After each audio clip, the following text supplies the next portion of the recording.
Hey there. So I'm going live. I don't normally do this, but I thought I would just try because I like to talk and whoever's out there can listen to me. I thought about something that I did in September, which is write a book. And this book right here, Love Yourself Back to Life, it is really about the heart attack that I had in 2020 and what started my healing journey of trying to figure out what is going on with me and why I had that heart attack. And as I was writing this book, a lot of things came up for me about feeling, dealing, and healing so I can thrive. And what does that actually mean? That means there was a lot of wounds inside of me from so many things in the past. And I'm being vulnerable here. Going through a divorce, having multiple relationships that were very toxic, having a child going through the divorce process and trying to raise a really strong daughter while going through all of that. And then as well, having a heart attack and being scared out of my mind that, oh my God, I could actually die and leave my daughter without a mom. And that brought up something for me as a mother that we don't often talk about. We don't talk about the fact that we try to be strong and do all the things for our daughters and our children, daughters or sons, all the time. And that we don't allow ourselves to be vulnerable. We don't allow ourselves to kind of fall apart and fall down and, figure out what we're doing. And that's really what this book is about, is how can we get out of survival mode? Because I was in survival mode in 2020. I don't know anybody that wasn't. And the emotional stress and toll got the best of me. And my heart attack wasn't there wasn't really a physical reason behind it. I didn't have any of the risk factors for having a heart attack. It was a SCAD heart attack, was a spontaneous coronary artery dissection, super rare. And it was just a combination of physical stress, like working out too much, pushing myself too much, emotional stress, mental overload. And I just, my heart just was like, nope, you need a break. You need to get back to baseline and figure out what the hell you're doing. And so I talk about that because I just thought about this book. I wrote this in September and said, what am I doing with this? Like, there's a lot of information about my life and I'm super vulnerable inside of this book about, I have fallen apart and fallen down so many times. I mean, I'll give you just a little bit of input real quick. There was a moment in time where I was like a teenager or like a college age kid. Maybe you weren't like this in high school or in college, but found myself on the floor in front of the toilet because I had drank too much the night before to narcotize myself from all the things I was feeling because I wasn't dealing with anything and I couldn't heal in my life.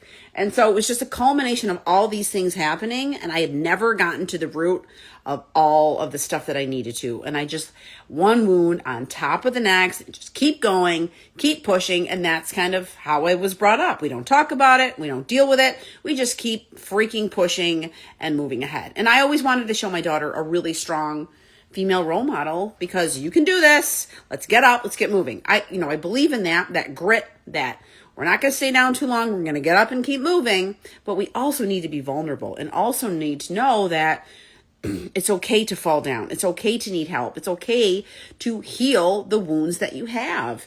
And what was really instrumental for me was digging deep, finding God, and asking for support and help from the people around me, but really tapping into my spiritual life and getting that healing there and meditating and really staying present and focusing on connecting with myself. Too many times as moms, we lose connection with ourselves because we're so externally focused on what we're doing out there in the world with our families, with obligations, with keeping everybody else afloat, but we forget about ourselves.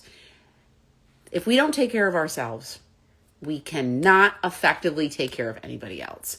We will eventually fall apart and there will be burnout. And I experienced that. So if you are interested in this, yes, it's a selling point. This is on Amazon. Love Yourself Back to Life by Andrea Tate. Get yourself on there. It's $5.99. I probably should up the price, but it really wasn't about making money. It was about telling other people that, hey, I've been through this shit. You can go through it. And I've gotten back up, and I know that I will keep falling down and getting back up. And that's the message of resiliency. right?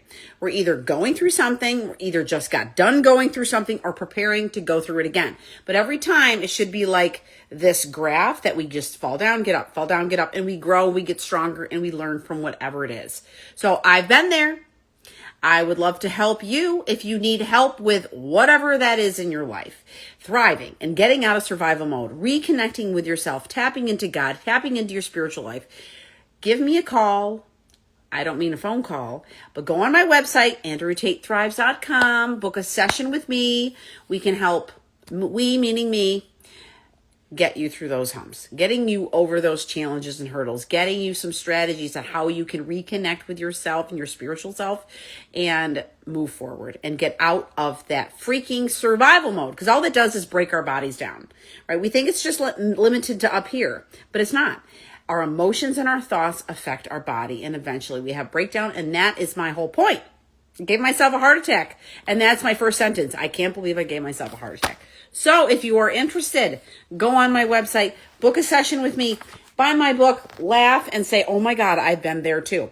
Because when we're a mess, but we try to hold it all in, it's going to come out as triggers for something else. A really quick example of that would be, it's if you're a parent with a teenager, because teenagers trigger the heck out of us.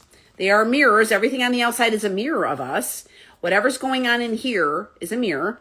So if you have a teenager and they are giving you some grief, because they're going to, between 13 and 18, if you haven't healed your stuff, you're going to project on them all day. And all of their moods, all of their feral cat moods are going to be about you, when it's really never about you. It's just about them growing and developing and, dealing with all the dramas at school and the cafeteria and all the things and the friend changes. It's not about you. But if you are present and you are clean, you've healed your wounds, you can understand how to stay present and calm and be a better version of yourself, a better parent for them, a more conscious parent. And you're not just all in your head about this is about me, because it's never about us. It's usually about them. And it helps us to be better parents. So book a session with me on my website or whatever you want to do, or buy the book or not. But I just wanted to let you know that when you don't feel what's going on inside of you and you never deal with it, you cannot heal and you cannot thrive. You will be in survival mode. Take it from me. I've been there too many times. All right. I hope everybody has a fabulous Tuesday. I'm pretending I'm at the beach because that's where I feel the most sane and present and calm and relieved. So give a thumbs up if you agree, give a wave, give a heart, whatever it is. I don't normally go live, but trying it out. So I hope everybody has a fantastic day. Thanks for watching.